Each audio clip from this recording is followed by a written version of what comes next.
Hi, I'm Warrick from Harder and Steenbeck, and I'm super excited about the topic of the video today.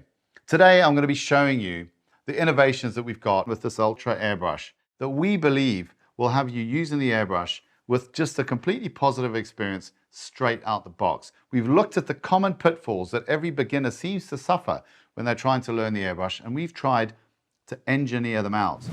The goal of this airbrush is to put you in a position where you're able to recreate this in your first 20 minutes of painting. If you've got your airbrush already, paint along, even if it's your first time painting. So let's get into it. So I'm going to pull the airbrush out the box, plug the cup in, okay, and then get your hose and push it on to the quick disconnect on the bottom.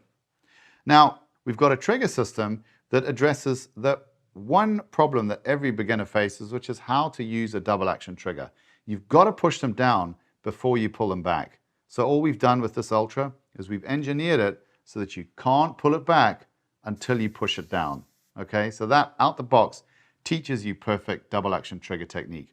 So let's start out with the primer. When you are loading a paint into your airbrush, as a good lazy man, I'm going to, of course, mix the color in the cup of the airbrush. And the way to make that easy is to drop the thinner in first. So I'm going to put in 5 drops. 1, 2, 3, 4, 5. And then I'm going to drop the primer in on top of that. The reason why I put the primer in second is because I don't want the thicker fluid to go all the way down to the fine tip of the airbrush. I want that to be the thinner.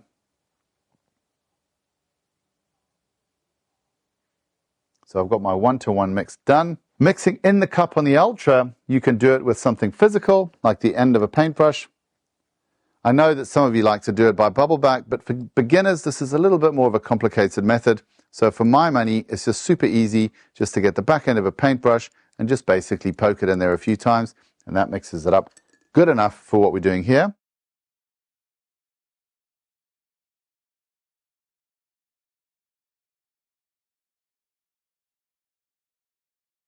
And then the collar, I'm just going to turn it onto prime. Okay, now that is designed to work at a distance of approximately 1 hand's width away from the miniature. So if you just kind of get 1 hand's width away, that's the right distance for this setting. Push the trigger down, pull it back until it hits a stop, and just keep the airbrush moving over the miniature.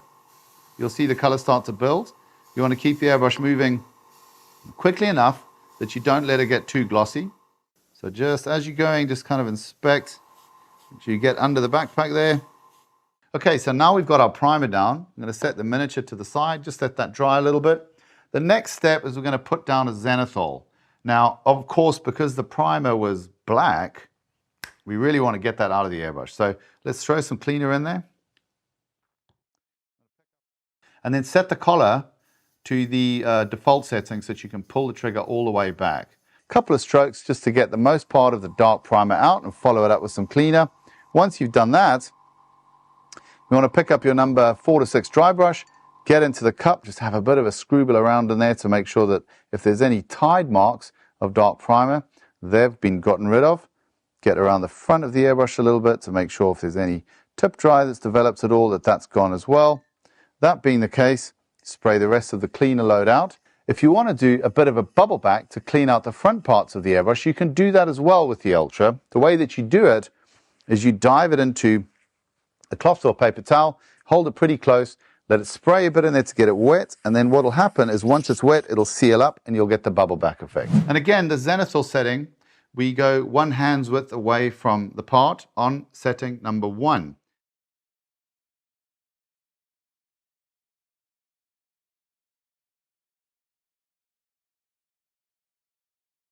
Now we've got to pick where we want our light source to be. So there's a lot of interest on this side of the miniature.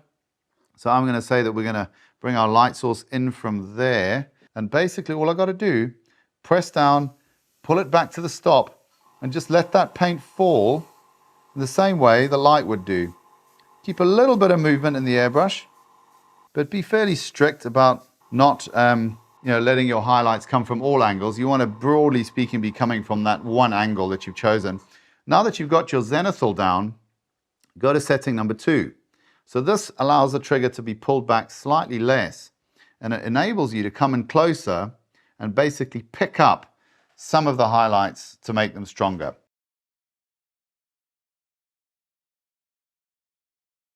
you want to be the width of about 2 fingers away from the model at this point. So you just kind of gauge that yourself. Okay, we're about there, all good.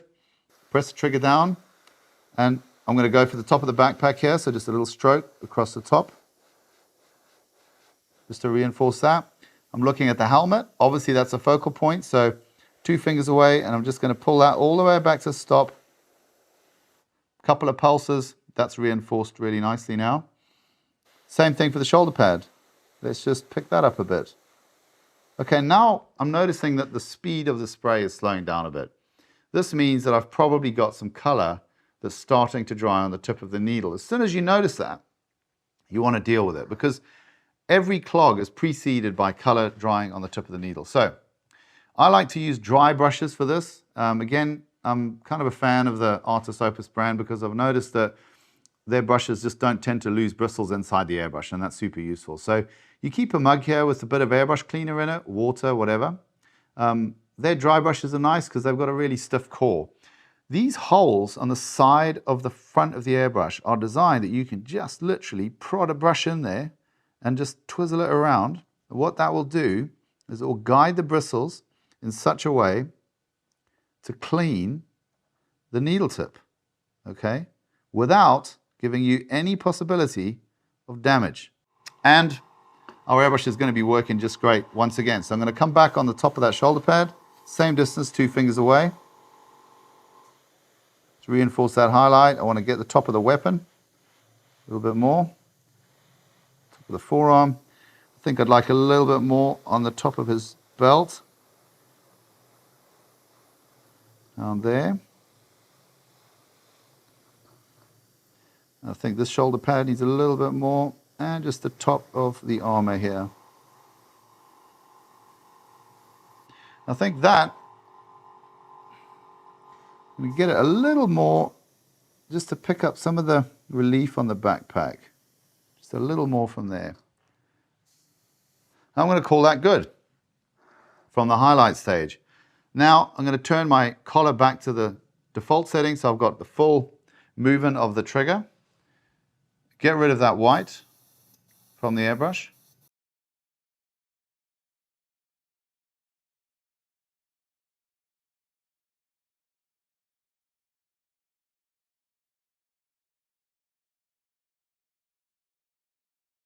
And we're going to put it on the setting base, okay? Okay, so just test it, make sure we got the color coming through. And again, for base, we're going to go 1 hand's width away, and we just get that color on that model. Okay, so it's a pretty quick process.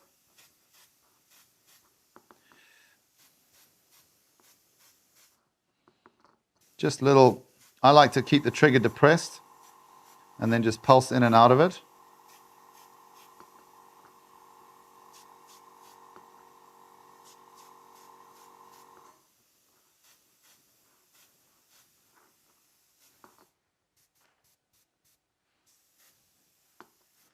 Okay, and that's it, done. So I think now we've got a model which is extremely simply done. I think it's ready to be hit with a dry brush. It's got some good highlights on there. It's got some nice shape from the model. Okay, now we're going to just do a couple of other models. We're going to do one in yellow, one in red. If you want to slow it down a bit, drop the pressure down to about 20 psi. Then you'll have a slightly slower painting system. It'll still work exactly as well, but it'll just be slower.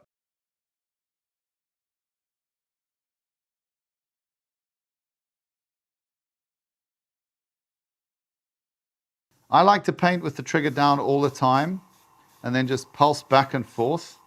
I started out life as a car painter, and that's the way that we're taught to use spray guns, and I guess it's just gone over into how I use the airbrush. So you'll notice that the air is pretty much on all the time when I'm painting. I think it's also a little bit of a bonus because I've always got air moving over the miniature, so I just get to dry it a little quicker than otherwise. Okay, so I'm going to say that that prime job is done. I'm just going to do this guy without using a stand because we're just trying to get this done in a little bit of a hurry. And so, same thing, about a hand's width away, just trying to make sure that I pick up all of the undercuts in the molding. Always just pulling the trigger all the way back to the stop as dictated by the prime setting.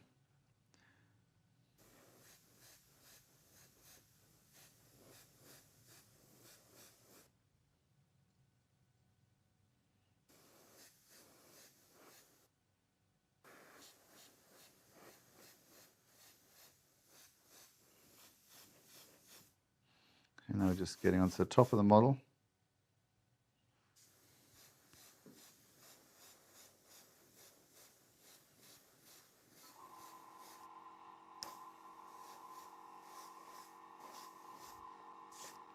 Okay, all good.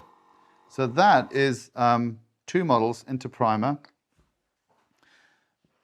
I'm really happy with the coverage there. I think that that's a really solid prime job. So now we're going to go straight into the Zenithal highlights.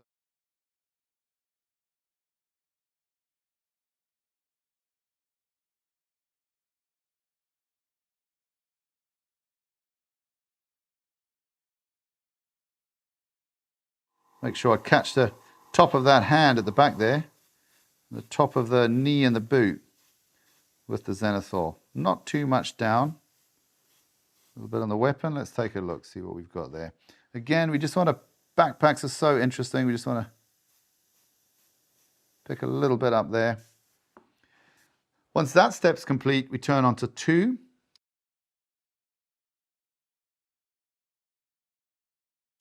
The top of the backpack. Shoulder pad, helmet, other shoulder pad, top of the weapon, the gloves. I think I can just about get the top of that knee there, top of that shoe, and the back of that back leg. It's quite a strict, dramatic lighting. I want to soften that shoulder pad a little bit and I think bring a little bit more. Get a little bit more on that breastplate, and that is done. So we're going to pull out this model and get onto our second.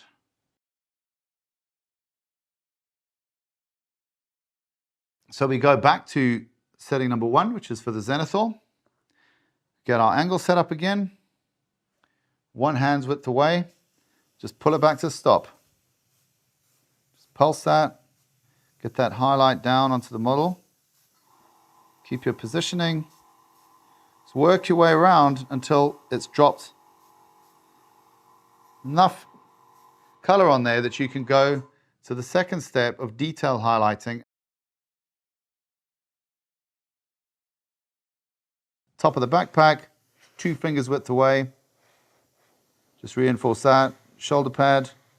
This guy, top of the arm, top of the weapon. Top of the helmet as well, far shoulder pad. A little bit of detail there. Let's pick up that boot. I'd like to just pick up the top of that boot as well, and I think the magazine on the weapon we can catch a little bit there as well. Just the top of the backpack there. Okay, so I've got a little bit of a higher value on that other one, so I'm just going to reinforce this a bit more here.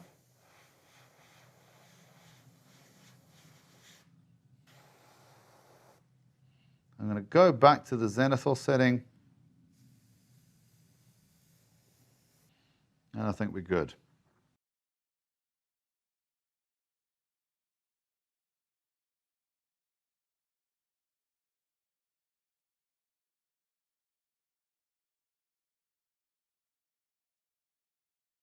So let's go on to this model first, I think. Okay, so we're going to get this onto the setting base. And remember, just a quick pull initially to get rid of any thinner that's loaded up at the front of the brush. And really what we want to do here is just get all around this miniature and make sure that we tint the highlight job that we did. I love the way this metallic interacts with the darker areas of the model. The distance, again, by the way, is 1 hand's width away, okay?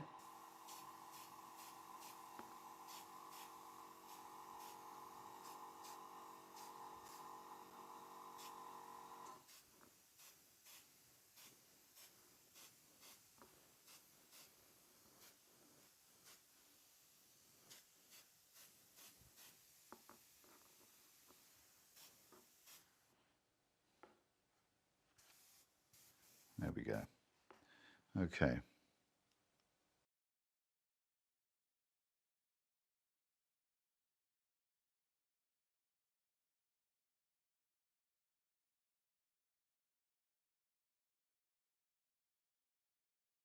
Yellow struggles to build up opacity, so we just got to go a little bit more slow with this one, just build it up a little bit more slowly so it's more quick strokes.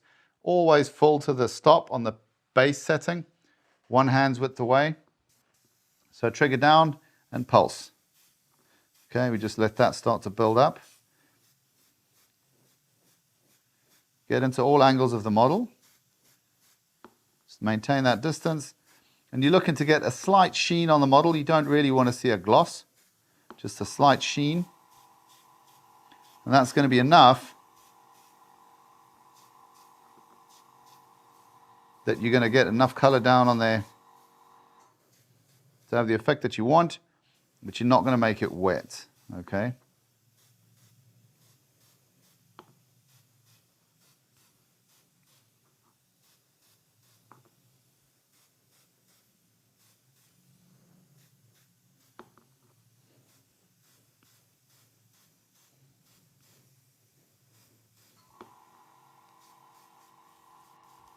Okay.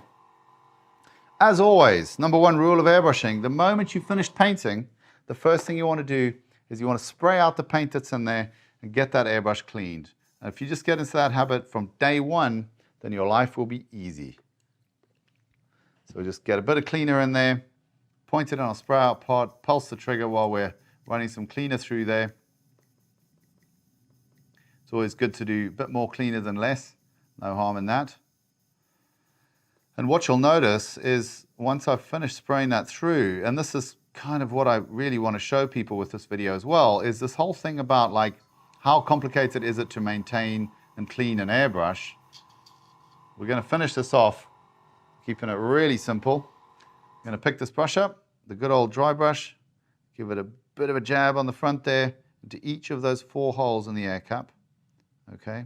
One of the reasons why we're only supplying the Ultra with the 0.45 setup is because it's wonderfully robust. You can get that brush in the front there as long as you don't hit anything with the ferrule. You can just clean that up with the brush and it's not going to cause any kind of an issue in the front of the airbrush at all. Bit of a wipe around there. And now if we look now, so let's have a look inside there. All the color's gone. If we pull the cup out, there's no evidence of any color in the airbrush at all. Let's take the handle off, get the needle out. And if I draw that across the back of my hand, there's really no color left on the needle either. Okay? So that's enough, guys, if you clean it immediately after you've been painting.